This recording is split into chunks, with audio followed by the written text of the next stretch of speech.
السلام عليكم ورحمة الله وبركاته. نحمده ونستعينه ونستغفره ونؤمن به ونتوكل عليه ونعوذ بالله من شرور أنفسنا ومن سيئات أعمالنا. من يهده الله فلا مضل له ومن يضلله فلا هادي له. وأشهد أن لا إله إلا الله وحده لا شريك له. وأشهد أن سيدنا ونبينا محمدًا عبده ورسوله الذي أرسله بالحق بشيرًا ونذيرًا وداعيًا إلى الله بإذنه وسراجًا منيرًا. أما بعد فأعوذ بالله من الشيطان الرجيم. بسم الله الرحمن الرحيم. فقالوا أنؤمن لبشرين مثلنا وقومهما لنا عابدون. আল্লাহ তাআলা ইরশাদ করেন, কওমে ফিরআউন ও কওমে ফিরআউন বলল, আমরা কি আমাদের মতোই দুইজন মানুষের প্রতি ঈমান আনব, অথচ তাদের কওম আমাদের সেবাদাস, তারা সবাই আমাদের গোলামি করে, দাসত্ব করে। উমসাল্লাহ ইউনিভার্সিটির এই মসজিদে আয়োজিত আজকের এই পবিত্র মজলিসে উপস্থিত সম্মানিত মুসল্লি ভাইরা, সূরাতুল মুমিনুন থেকে একটি মাত্র আয়াত ৪৭ নম্বর আয়াত তিলাওয়াত করে সহজ সরল বাংলা অনুবাদ উপস্থাপন করলাম।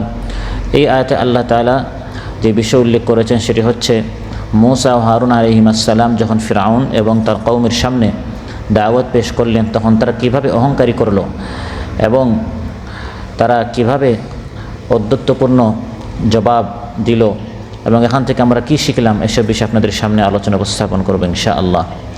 সম্মানিত ভাইরা, মূসা ও হারুন আলাইহিসসালামকে আল্লাহ তাআলা পাঠিয়েছিলেন ফিরআউনের নিকট এবং ফিরআউনের কওমের নিকট, এবং আল্লাহ তাআলা বলেন, সাথে আমি সুস্পষ্ট আয়াত দিয়েছিলাম, অনেক মুআজিজা নিদর্শন দিয়েছিলাম। প্রত্যেকটি নিদর্শন যথেষ্ট ছিল এটি প্রমাণ করার জন্য যে মূসা আলাইহিসসালাম সত্য, হারুন আলাইহিসসালাম সত্য, তারা আল্লাহর পক্ষ থেকে প্রেরিত নবী রাসূল। কিন্তু দিবালোকের মতো স্পষ্ট, সূর্যের আলোর মতো স্পষ্ট এই ধরনের আয়াত নিদর্শন দেখার পরেও ফিরআউন এবং তার কওম ঈমান আনা তো দূরের কথা, আল্লাহ তাআলা বলেন তারা খুব বেশি অহংকারী করেছে। ফাস্তাকবারু ওয়া কানু কওমান আলিন, তারা ইস্তিকবার করেছে, অহংকারী করেছে, তারা দাম্ভিকতা করেছে এবং বলেছে যে আমরা এই মূসা ও হারুন এদের উপর আমরা ঈমান আনব।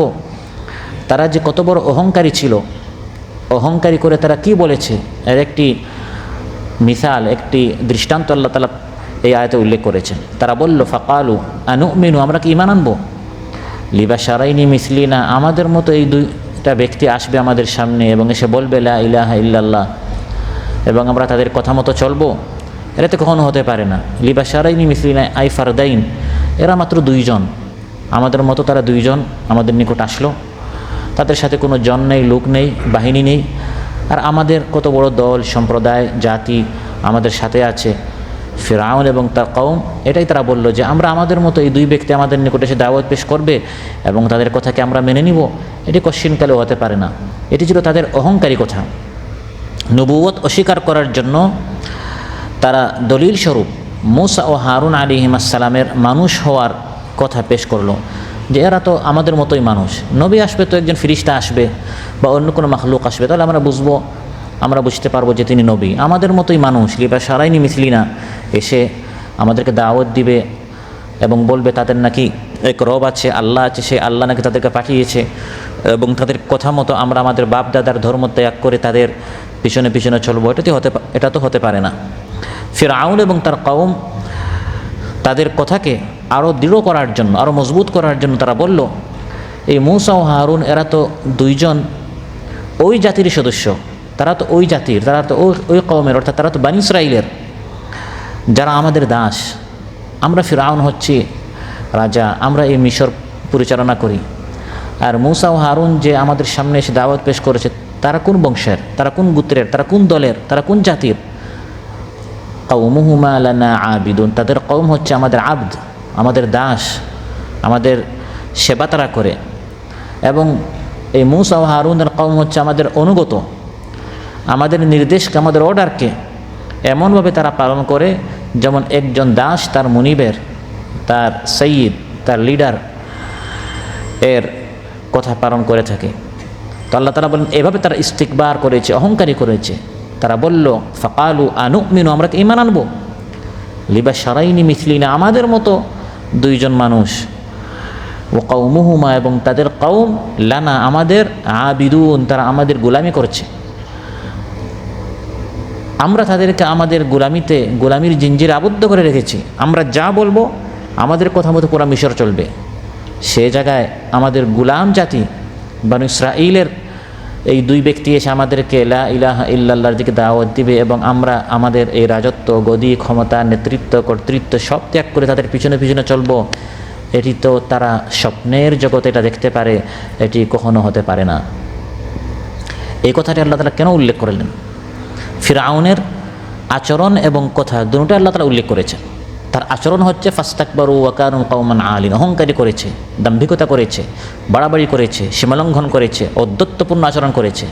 আর কথাটি আল্লাহ তাআলা উল্লেখ করেছেন, কথাটি হচ্ছে এরা তো হচ্ছে অমুকের বাচ্চা, এরা তো হচ্ছে গোলামের জাত, এরা সারা জীবন গোলামি করে যাবে, এরা কখনো নেতৃত্বের আসনে বসতে পারে না, আমরাই হচ্ছি নেতা, আমরাই দেশ চালাবো, এই দেশকে আমরাই আজাদ করেছি, আমরাই মুক্ত করেছি, আমাদের হাতে চিরদিন এই দেশের ক্ষমতা থাকবে।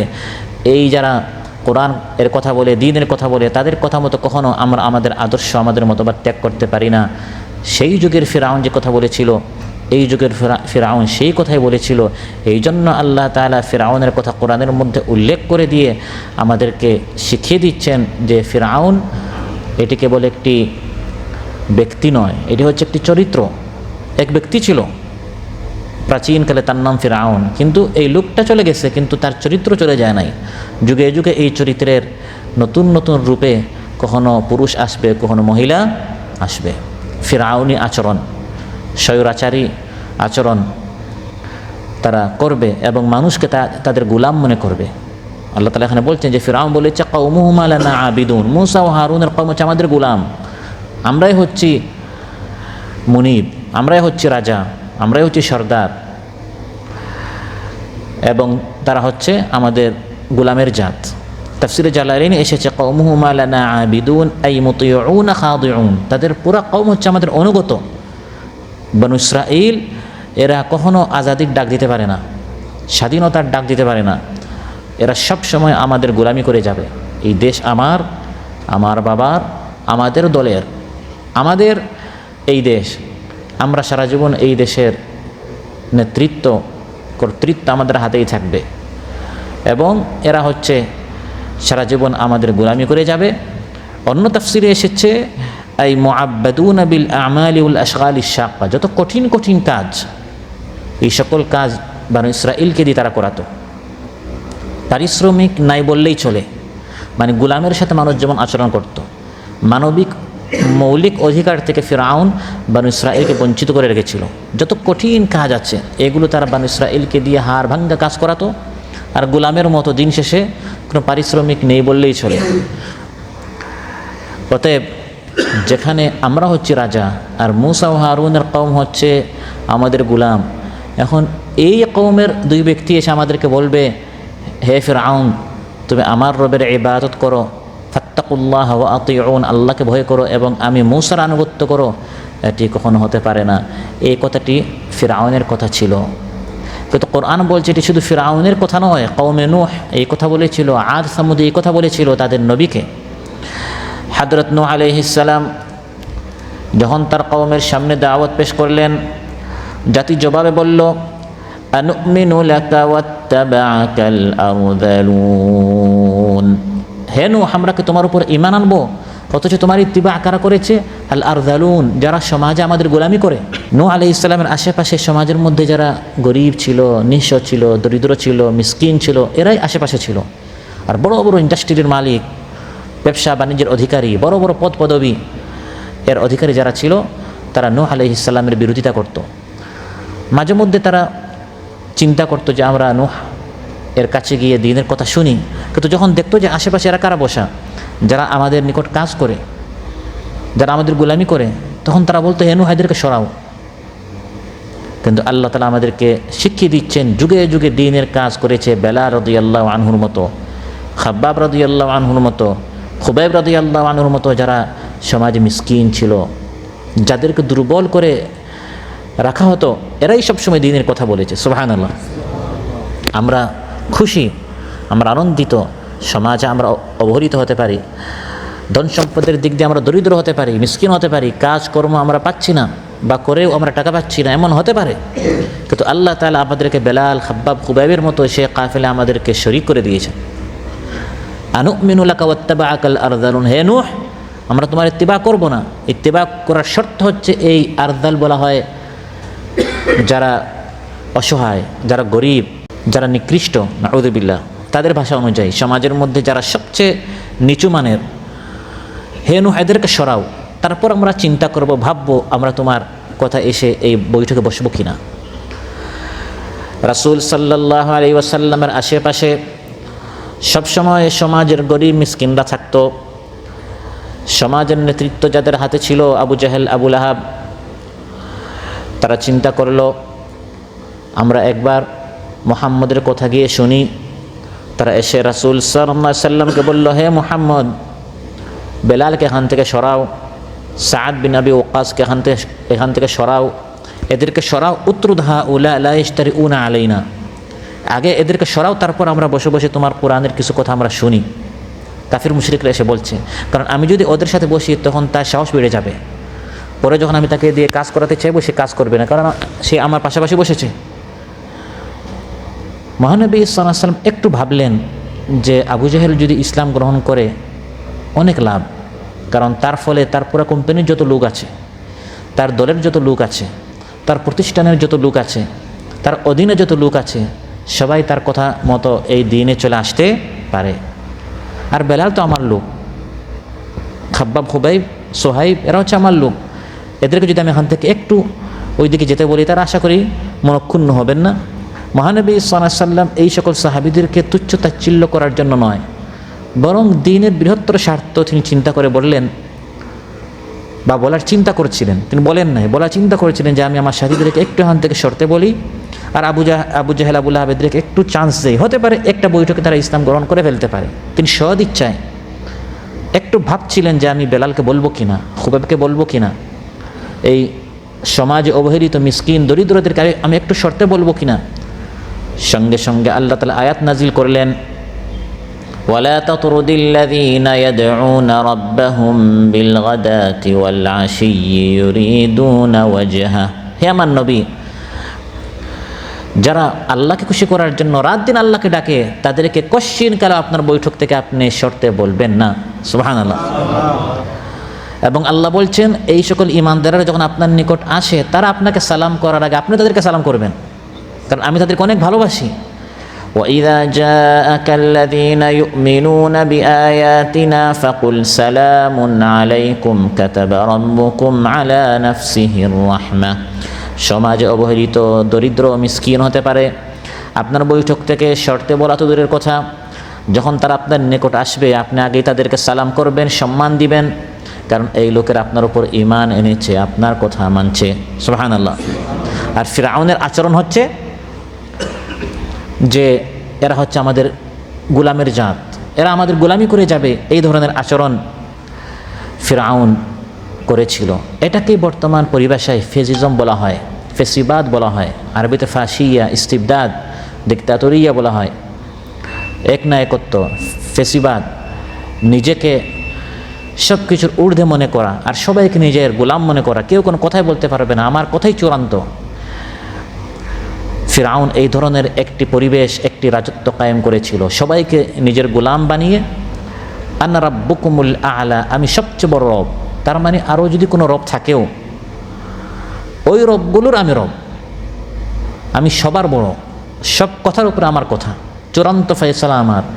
এই ধরনের সে একটি ভয়ঙ্কর রাজত্ব মিশরে চালু করেছিল, ফেসিজম, ফেসিবাদ সে সেখানে চালু করেছিল। ইসলামের দৃষ্টিতে এই ফেসিজম বা ফেসিবাদ এটি একটি চরমপন্থী, নিপীড়নমূলক এবং জুলুম ভিত্তিক শাসন ব্যবস্থা, যা মানুষের মর্যাদা, স্বাধীনতা এবং ন্যায় বিচারের পরিপন্থী। এই ফেসিজম এক না একত্ব ও সহিংসতার মাধ্যমে ক্ষমতার অপব্যবহার করে, যা ইসলামের সামগ্রিক ন্যায় বিচার এবং মানবাধিকার দর্শনের সাথে সাংঘর্ষিক। ইসলামের দৃষ্টিতে ফেসিবাদ সম্পূর্ণ নিষিদ্ধ, কারণ এই ব্যবস্থা মানুষের উপর জুলুম অত্যাচার চালায় এবং এই ফেসিবাদের মাধ্যমে মানুষের অধিকার হরণ করা হয়। মূলত ইসলাম সবসময় সর্বদা ন্যায় বিচার ইনসাফ ভিত্তিক শাসনের মাধ্যমে একটি সমাজ পরিচালনা করার শিক্ষা আমাদেরকে দিয়ে থাকে। ফেসিবাদের মূল বৈশিষ্ট্য হচ্ছে জুলুম, অত্যাচার, নিপীড়ন। এটি হচ্ছে মূলত ফেসিবাদ। সবাইকে নিজের গোলাম মনে করা, কওমুহুম লানা আবিদুন, তাদের কওম আমাদের গোলাম হয়ে থাকবে, কেউ কোনো টু শব্দ করতে পারবে না, আমি যেটা বলবো এটাই চূড়ান্ত। এটি হচ্ছে ফেসিবাদের বা ফেসিজমের মূল থিওরি, মূল চিন্তা দর্শন। একজন মানুষ ফিরআউন হয়ে উঠে কেন? একজন মানুষ ফেসিস্ট হয়ে উঠে কেন? কি কারণে? একটি হচ্ছে যেটি আল্লাহ তাআলা আলোচ্য আয়াতেই উল্লেখ করেছেন, ফাস্তাকবারু ওয়া কানু কওমান আলীম। প্রথম কারণ হচ্ছে অহংকারী। নিজেকে মানুষ যখন বড় মনে করে, তুমি যাকে বড় বলো বড় সেই নয়, লোকে যাকে বড় বলে বড় সেই হয়। যখন মানুষ মনে করে আমি সবচেয়ে বড়, আনা রাব্বুকুমুল আ'লা, বড়র বড়, বড় তো কেউ নেই, সবাই তো আমার গোলাম। আর যদি কেউ নিজেকে বড় মনে করে আমি সেই বড়র বড়, চিন্তা করেন ফিরআউন আনা রব বলে নাই, কি বলেছে? আনা রাব্বুকুমুল আ'লা। তার মানে অন্য কোনো রব নেই, আর যদি রব থাকেও সেই রবেরও আমি রব।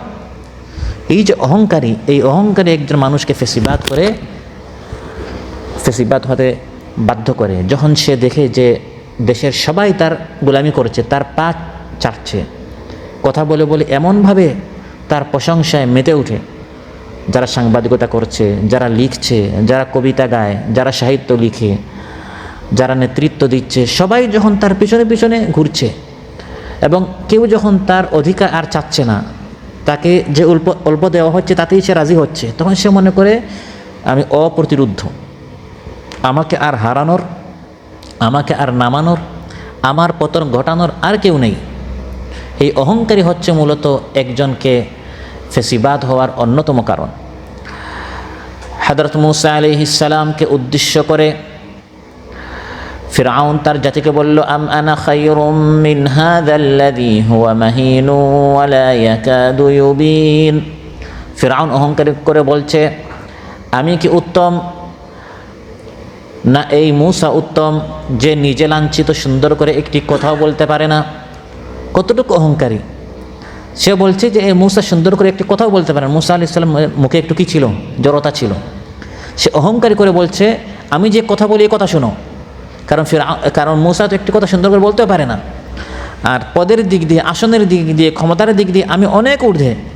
এই অহংকারী করতে করতে করতে করতে এক পর্যায়ে ফিরআউন ফেসিস্ট হয়ে গেল এবং পৃথিবীর ইতিহাসে ফেসিস্টের একটি দৃষ্টান্ত, নিকৃষ্ট এক জালিম এর দৃষ্টান্ত কোরআনের মধ্যে আল্লাহ তাআলা উল্লেখ করলেন। এখন মানুষ ফিরআউন এই নামটা হয়ে গেল ফেসিবাদের বা ফেসিস্টের এক অপর নাম। মানুষ বলে যে এই লোকটা ফিরআউন হয়েছে, অর্থাৎ এই লোকটা ফেসিস্ট হয়েছে। ফেসিস্টের অর্থ ফিরআউন নয়, কিন্তু সে এত বড় ফেসিস্ট হয়েছে যে এখন তার নামটা একটা গালি হয়ে গেছে, যে মানুষ বলে যে এই লোক ফিরআউনই আচরণ করছে। বর্তমান যুগের ফিরআউন, আমাদের দেশের ফিরআউন, এই যে এই কথাগুলো আমরা বলি, ফিরআউন তো আসলে একটা নাম, কিন্তু সে ফেসিস্ট হতে হতে হতে হতে এমন পর্যায়ে পৌঁছে গেছে এখন এই নামটাই হয়ে গেছে ফেসিস্টের অপর নাম। মানুষ যখন বলে আমাদের দেশের ফেসিস্ট, এই কথা না বলে মানুষ কি বলে? আমাদের দেশের ফিরআউন। মূলত ফিরআউন এক ব্যক্তির নাম ছিল, কিন্তু ফেসিস্টের এমন এক পর্যায়ে পৌঁছে গেছে যে মানুষ বলা হয় বর্তমান আমাদের সমাজের আবু জাহেল, আমাদের সমাজের ফিরআউন। এগুলো আমাদের জন্য শিক্ষা যে জুলুমের একটা পর্যায়ে যখন শেষ পর্যায়ে মানুষ পৌঁছে যায়, তখন পরবর্তী জেনারেশনের জন্য আল্লাহ তাআলা নামটাকেই গালি বানিয়ে ফেলেন। তাহলে ফেসিস্ট হওয়ার প্রথম যে কারণ আমরা পাই সেটি হচ্ছে অহংকারী। আরেকটি কারণ হচ্ছে ক্ষমতা। ক্ষমতা এটি আল্লাহর একটি দান, এটি আল্লাহ তাআলা দান করেন। আল্লাহর প্রিয় বান্দারা তারা এটা স্বীকার করেছে। ইউসুফ আলাইহিস সালামকে যখন আল্লাহ তাআলা মিশরের সিংহাসনে বসালেন, তার মাথা নত হয়েছে, আল্লাহর অনুগত হয়েছেন এবং তিনি বলেছেন রব্বি কাদ আতাইতানি মিনাল মুলক, হে রব, এই মিশরের সিংহাসনে আপনি আমাকে বসিয়েছেন, এই ক্ষমতা আপনি আমাকে দিয়েছেন। সুবহানাল্লাহ। তিনি ফেসিস্ট হন নাই, তিনি তার অতীত স্মরণ করেছেন। আমি অন্ধকার একটি কুয়ায় ছিলাম, ধাপে ধাপে ধাপে ধাপে করে আল্লাহ তাআলা আমাকে এখানে বসিয়েছেন। ক্ষমতার মালিক আল্লাহ তাআলা। কুলিল্লাহুম্মা মালিকাল মুলকি তুতিল মুলকা মান তাশা ওয়া তানজিউল মুলকা মিম্মান তাশা। বলুন, বিশ্বাস করুন। কুল, এটা বলার বিষয়, বিশ্বাস করার বিষয়। আল্লাহুম্মা মালিকাল মুলক, আপনি হচ্ছেন বাচ্চাদের বাচ্চা, শাহানশাহ, রাজাদিরাজ। তুতিল মুলকা মান তাশা, যাকে চান আপনি ক্ষমতা দেন। ও তানজিউল মুলকা মিম্মান তাশা। তানজি আল্লাহ বলেছেন, তানজি মানে কেড়ে নেয়া, আর তাখুদ মানে নেয়া। আল্লাহ বলেন না যে আল্লাহ তাআলা কারো কাছ থেকে ক্ষমতা নিয়ে নেন, তাখুদ মানে নিয়ে নেয়া, আর তানজি মানে কেড়ে নেয়া, ছিনিয়ে নেয়া। সে দিতে চাচ্ছে না, তাকে এখান থেকে ধাক্কা মেরে, লাথি মেরে এখান থেকে দূরে সরিয়ে দিয়ে তার কাছ থেকে ক্ষমতা ছিনিয়ে নিয়ে তাকে পথের ফকির বানিয়ে ফেলা। তো এই ক্ষমতা আল্লাহর দান। আল্লাহ তাআলা তার কতক বান্দাদেরকে ক্ষমতা দেন এবং তার শুকরিয়া আদায় করে, যেমন ইউসুফ আলাইহিস সালাম শুকরিয়া আদায় করেছেন। সুলাইমান আলাইহিস সালাম পুরা পৃথিবীর বাদশা হয়েছেন এবং তিনি বলেছেন, হাযা মিন ফাদলি রাব্বি লিয়াবলুয়ানি আশকুরু আম আকফুর। এটি আল্লাহর দান। আল্লাহ এই ক্ষমতা দিয়ে আমাকে পরীক্ষা করতে চান, আমি শুকরিয়া আদায় করি না কুফরি করি, আমি স্বৈরাচার হই না আমি ন্যায় প্রতিষ্ঠা করি। আল্লাহ তাআলা এই গদিটা দিয়ে, ক্ষমতা দিয়ে আমাকে পরীক্ষা করছেন। যুলকারনাইনকে আল্লাহ তাআলা পুরা পৃথিবীর ক্ষমতা দিয়েছেন। 56,000 বর্গ মাইলের বাংলাদেশের নয়, ভারতের নয়, এশিয়ার নয়, বরং পুরা পৃথিবীর। ইন্না মাক্কান্না লাহু ফিল আরদ, আল্লাহ বলেন আমি তাকে পুরা পৃথিবীর বাদশা বানিয়েছি। এত বিশাল বাদশাহী পেয়ে তিনি কি ফ্যাসিস্ট হয়েছেন? তিনি কি জালিম হয়েছেন? আল্লাহ বলেন না, ক্ষমতা আল্লাহর কথা তাকে ভুলিয়ে দেয়নি, বরং তিনি বলেছেন ক্বালা হাযা রাহমাতুম মির রাব্বি, এটা আমার রবের পক্ষ থেকে একটি দয়া। সুবহানাল্লাহ, আল্লাহ দয়া করে, মেহেরবানি করে আমাকে ক্ষমতা দান করেছেন। আর অন্যদিকে এক শ্রেণীর মানুষ এই ক্ষমতা পেয়ে তারা ফ্যাসিস্ট হয়। এটি হচ্ছে ফ্যাসিস্ট হওয়ার আরেকটি কারণ। একটি হচ্ছে অহংকারী, আর একটা হচ্ছে ক্ষমতা। তারা ক্ষমতার অপব্যবহার করে। সুলাইমান, ইউসুফ আলাইহিস সালাম, যুলকারনাইনের মতো সদ্ব্যবহার করে, আল্লাহর শুকরিয়া আদায় না করে তারা এই ক্ষমতা পেয়ে নিজেকে এমনভাবে মনে করে যে আমাকে আর কেউ ধরতে পারবে না। যেমন ফিরআউন বলেছিল, ওয়ানাদা ফিরআউনু ফি কওমিহি ক্বালা ইয়া কওমি আলাইসা লি মুলকু মিসর ওয়া হাযিহিল আনহারু তাজরি মিন তাহতি আফালা তুবসিরুন। আল্লাহ তাআলা ইরশাদ করেন, ফিরআউন সে মিশরবাসীকে ডেকে বলল, ক্ষমতা পেয়ে এখন সে স্বৈরাচার হয়েছে। সে বলছে, তোমরা কি দেখো না পুরা মিশরের রাজত্ব আমার হাতে, প্রশাসনও আমার হাতে, কোর্ট আদালত আমার হাতে, 3 বাহিনী বলেন, 10 বাহিনী বলেন, যৌথ বাহিনী বলেন, সব আমার হাতে। মুলকু মিসরা, মিশরের রাজত্ব বলতে যা বুঝায় সব আমার হাতে, ক্ষমতা আমার হাতে। এই ক্ষমতা পেয়ে সে ফ্যাসিস্ট হয়েছে। স্বৈরাচার হওয়ার, ফ্যাসিস্ট হওয়ার আরেকটি কারণ হচ্ছে সন্তান এবং মাল। ক্ষমতা যেমন আল্লাহ দেন, মালও আল্লাহ দেন, সন্তানও আল্লাহ দেন। কিন্তু কোনো কোনো মানুষ যখন 1 সন্তান, 2 সন্তান, 10 সন্তান, 10 ছেলের বাবা, তার দাপটে এলাকায় চলা যায় না। চায়ের দোকানে বসে, বৈঠকে আসরে বসে তার কথার ধরন চেঞ্জ হয়ে যায়, কারণ সে জানে তার 10 সন্তান আছে তার পার্শ্বে দাঁড়ানোর মতো। আরেকজন নিঃসন্তান বা তার এক ছেলে অসুস্থ, বড় করে কথা বলতে পারে না, তার অধিকার সে চাইতে পারে না। আর আরেকজন ফ্যাসিস্ট হয় কেন? পাশের জায়গাটি দখল করে কেন? কারণ তার 5 পুত্র সন্তান আছে, তার 10 পুত্র সন্তান আছে। এই সন্তানরা তাকে ফ্যাসিস্ট বানায়, এই মাল তাকে ফ্যাসিস্ট বানায়। কোরআন বলছে, কাল্লা ইন্নাল ইনসানা লায়াতগা আর রাআহু ইসতাগনা। কখনো না, এই মানুষ সীমালঙ্ঘন করে, এই মানুষ লায়াতগা, তাগুত হয়, ফ্যাসিস্ট হয়, স্বৈরাচার হয়, যখন নিজেকে অমুখাপেক্ষী মনে করে। আমি আর কারো কাছে কোনো কিছু আমার দরকার নেই, আমার টাকাও আছে, আমার সন্তানও আছে। তখন সে বেপরোয়া হয়ে যায়, যা ইচ্ছা তা করে। তখন মানুষ স্বৈরাচার হয়ে যায় এই সন্তানের কারণে। সন্তানটা আল্লাহ দিয়েছিলেন, মালটা আল্লাহ দিয়েছিলেন, যাতে করে আপনি শুকরিয়া আদায় করেন। কিন্তু শুকরিয়া আদায় না করে এই সন্তান এবং সম্পদের অধিকারী হয়ে মানুষ ফ্যাসিস্ট হয়ে যায়, যেমন ফিরআউন হয়েছিল। মুসা আলাইহিস সালাম আল্লাহর নিকট দোয়া করে বলছেন, ওয়াকালা মুসা রাব্বানা ইন্নাকা আতাইতা ফিরআউনা ওয়া মালাআহু যিনাতাও ওয়া আমওয়ালান ফিল হায়াতিদ দুনিয়া রাব্বানা লিয়ুদিল্লু আন সাবিলিক মুসা আলাইহিস সালাম বললেন, হে রব, আপনি ফিরআউনকে প্রচুর সম্পদ দিয়েছেন, সৌন্দর্য দিয়েছেন, এত সুন্দর সুন্দর দুনিয়ার উপকরণ তাকে দিয়েছেন, সম্পদ দিয়েছেন, এর ফলে সে ইউদিল্লু আন সাবিলিক, আপনার পথে বাধা সৃষ্টি করছে। আমি যে দিনের কথা বলি সেগুলো শুনতেই চায় না। কেন? কারণ তার সম্পদ আছে, বাড়ি আছে, প্রাসাদ আছে, নদ নদী আছে, বাগান আছে, উদ্যান আছে, এত বেশি। এই সম্পদ পেয়ে সে এখন ফেসিস্ট হয়ে গেছে, এখন সে আমার কথা শুনতেই চায় না। সে মনে করে মুসার কথা শুনে লাভ কি, আমার তো সব আছেই। এভাবে ফিরআউন চরম পর্যায়ের স্বৈরাচার হয়ে গেল।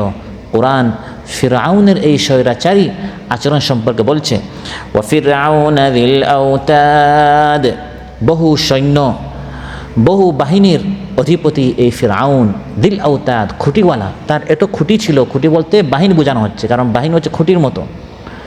এই বাহিনীগুলো পেয়ে সে ভাবলো এই বাহিনী আমাকে বাঁচাবে, এই ফোর্স আমাকে বাঁচাবে। ওয়া ফিরআউনা দিল আওতাদ, স্বৈরাচার ফিরআউন হচ্ছে খুঁটিওয়ালা, তার বিভিন্ন বাহিনী ছিল, খুঁটি ছিল, স্তম্ভ ছিল। আল্লাযীনা তাগাউ ফিল বিলাদ, যারা গোটা দেশে বাড়াবাড়ি করেছে, সীমালঙ্ঘন করেছে। ফাআকসারু ফিহাল ফাসাদ, অতিরঞ্জন করেছে বিপর্যয় সৃষ্টি করতে। ফাআকসারু, আকসারু কাসীর মানে বেশি, সামান্য ফাসাদ নয়, অতিরিক্ত ফাসাদ সৃষ্টি করেছে। সন্ত্রাস এর রাজ্য কায়েম করেছে, যাকে ইচ্ছা খুন করেছে, যাকে ইচ্ছা ফাঁসির কাস্টে ঝুলিয়েছে, যাকে ইচ্ছা ক্রসফায়ার দিয়েছে, যাকে ইচ্ছা দেশ থেকে বহিষ্কার করে দিয়েছে, যাকে ইচ্ছা গোলাম বানিয়েছে, বন্দি করেছে। কেউ তাকে পাল্টা প্রশ্ন করার মতো কেউ ছিল না। ফাসাব্বা আলাইহিম রাব্বুকা সাওতা আযাব ইন্না রাব্বাকা লাবিল মিরসাদ। আল্লাহ বলেন এই স্বৈরাচারকে আল্লাহ ধরেন না। হঠাৎ আল্লাহ তাআলা তাকে ধরলেন। ফাসাব্বা আলাইহিম রাব্বুকা সাওতা আযাব, ফলে তোমার রব তাদের উপর আযাবের চাবুক, কষাঘাত মারলেন, এমনভাবে আঘাত হানলেন মুহূর্তেই সে পানিতে ডুবে শেষ হয়ে গেল। আল্লাহ বলেন তোমার রব এভাবে উত পেতে বসে থাকেন, অপেক্ষা থাকেন, দেখে এই বান্দাটা কতটুকু জালিম হতে পারে, নিজেকে কতটুকু সে স্বৈরাচার মনে করতে পারে। তো ফিরআউন এবং তার জাতি তারা এভাবে মূসা ও হারুন আলাইহিস সালামকে নিজেদের গোলাম মনে করেছিল। ফাকালু আনুমিনু লিবাশারাইনি মিসলিনা ওয়া কওমুহুমা লানা আবিদুন। সম্মানিত ভাইরা, মূলত ইসলামের আগমন হচ্ছে ফেসিবাদ খতম করার জন্য, ফেসিবাদ খতম করে মানুষকে আজাদ করার জন্য।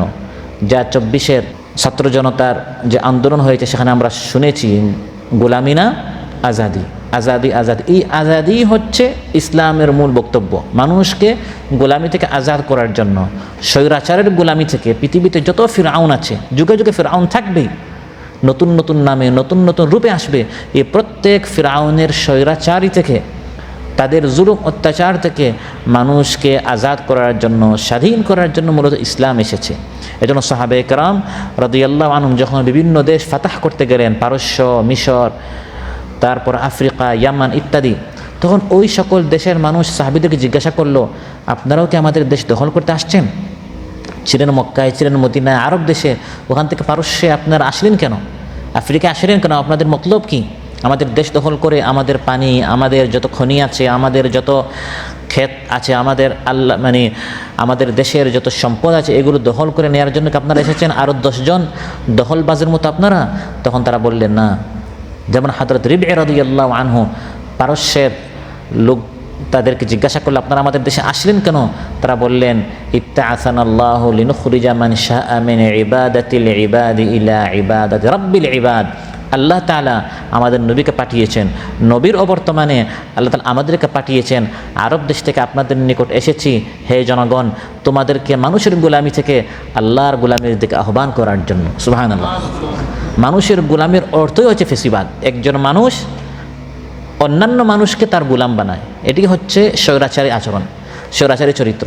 আর ইসলাম হচ্ছে এই জনগণকে এই ফেসিবাদের, এই স্বৈরাচারের গোলামি থেকে আল্লাহর গোলামির দিকে আহ্বান করে, দাওয়াত দেয়া। কারণ এই যে ফেসিস্ট, সে কোনো ইলাহ নয়, সে কোনো মাবুদ নয়, সে আমাদের রব নয়।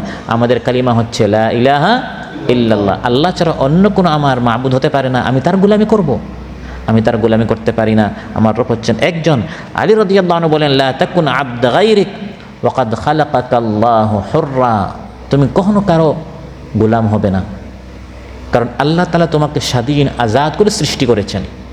মায়ের পেট থেকে যখন তুমি ভূমিষ্ঠ হয়েছিলে তখন তুমি গোলাম হয়ে পৃথিবীতে আসো নাই।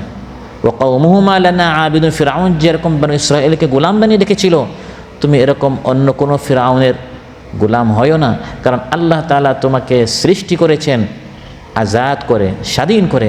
ওমর রাদিয়াল্লাহু আনহু বলেন, মাতাস্তা'বাদতুমুন নাস ওয়াকাদ ওয়ালাদাতহুম উম্মাহাতুহুম আহরারা, পৃথিবীর স্বৈরাচাররা তোমরা কিভাবে মানুষকে তোমাদের গোলাম বানালে, অথচ প্রত্যেক মানুষকে তার মা স্বাধীন অবস্থায় ভূমিষ্ঠ করেছে।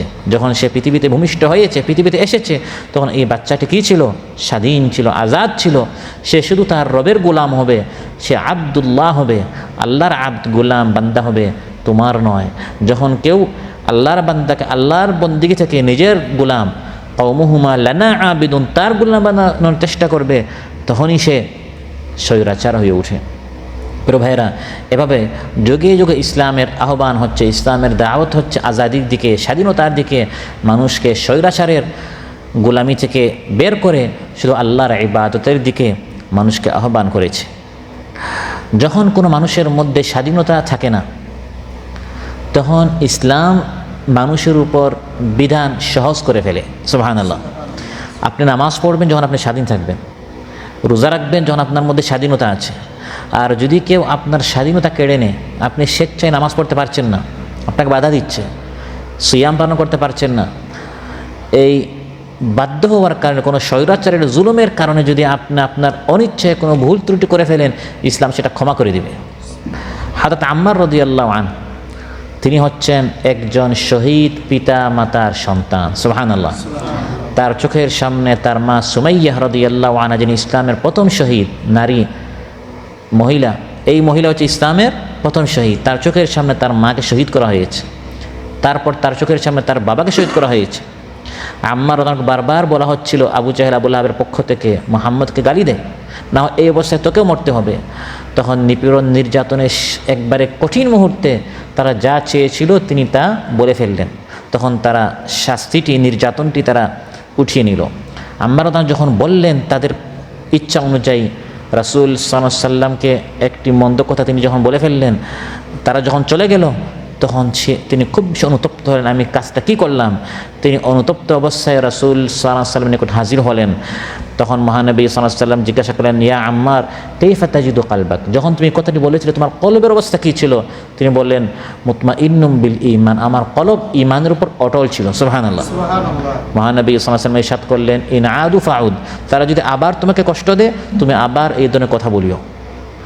রাসূল সাল্লাল্লাহু আলাইহি সাল্লামকে গালি দেয়া এর মাধ্যমে একজন বান্দা ইসলাম থেকে খারিজ হয়ে যায়। কিন্তু যেহেতু এখানে তিনি মজবুর, এখানে তার স্বাধীনতা নেই, এখানে তিনি আজাদ নন, এখানে তার উপর জুলুম চালানো হচ্ছে, এই অবস্থায় একজন ইমানদারের দুটি অপশন রয়েছে।